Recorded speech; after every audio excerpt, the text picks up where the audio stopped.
Hi there, Mystery Baker here. Hope you're all doing well. I'm busy. I'm creating. Yes.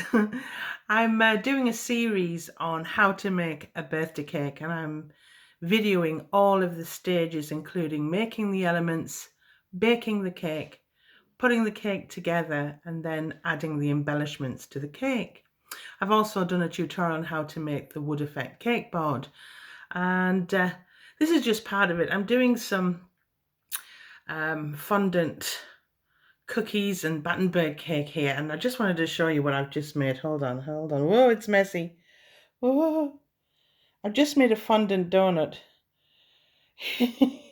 Looks pretty cool, doesn't it? Well, there we have it.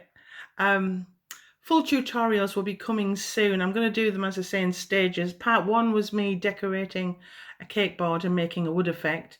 Next, we'll be making elements for the cake, and etc. etc. If you haven't subscribed, please do, and hit that bell, and you'll be notified every time I upload, and you'll be able to see all of the stages and how to make a birthday cake from start to finish. Thanks for your time, everyone. Bye.